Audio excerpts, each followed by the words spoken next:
covering every county. This is your statewide newscast, Arkansas Today.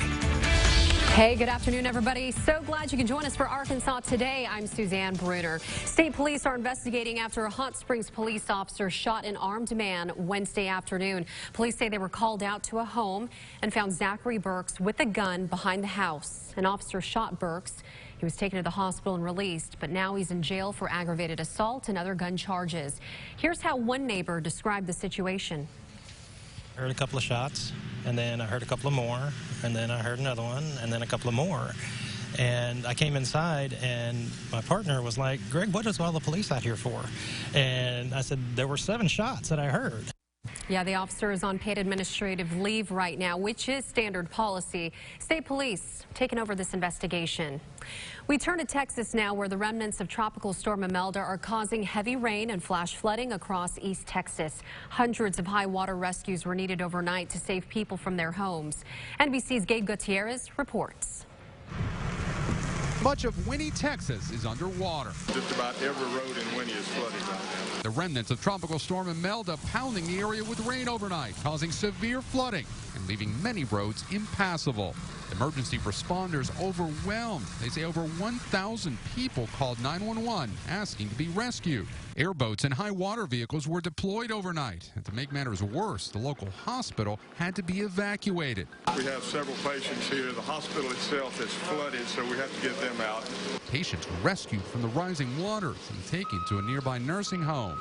Other parts of southeast Texas also slammed with torrential rain and dangerous tornadoes, leaving flooded streets in Beaumont and bringing a fast-moving tornado to Baytown, just east of Houston. The twister downing trees and power lines and damaging 2 homes.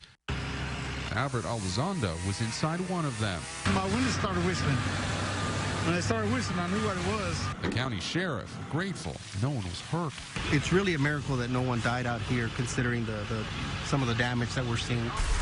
The storm dumping nearly 2 feet of rain on the coastal town of Sargent, leaving homes surrounded by floodwaters.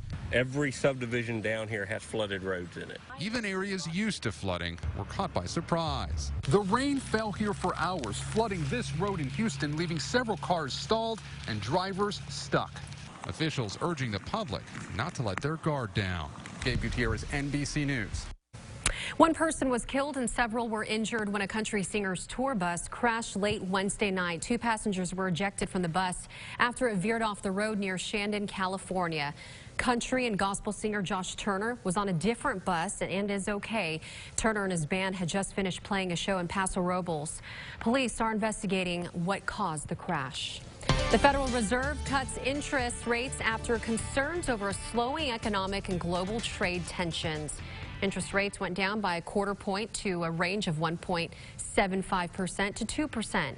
Mark Foster with Credit Counseling of Arkansas says this could be a great opportunity for people who are borrowing money. However, this might be a different story for those with savings and investments. It might be a good opportunity for you to refinance a home if you're going to refinance at about 2% lower interest rate or more. If you're only going to save about a 0.5% interest rate or something like that, then the fees could gobble that up, and it's really not going to be advantageous to you. The Federal Reserve lowered its interest rate to near 0 during the recession and kept it there until 2015. As the economy improved throughout the years, it raised rates several times. Hundreds of workers in Fayetteville are losing their jobs. Superior Industries is laying off a majority of its workforce in Fayetteville. It's the company's last operation in the country.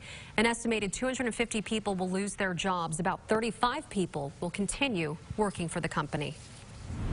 Losing them to Oklahoma or to Missouri would be tragic. We would not like that at all. And I don't think we'll have that difficulty with most of them. Clark says he's offering help in any way he can to assist employees to find another job. Because health matters, breast cancer is considered to be a disease that affects women, but men can get it too, and when they do, it's more likely to be deadly.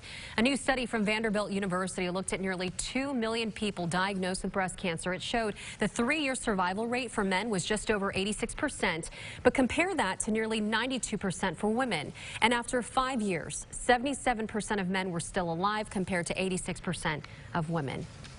A teacher's love for her students creates a movement at Northside High School in Fort Smith.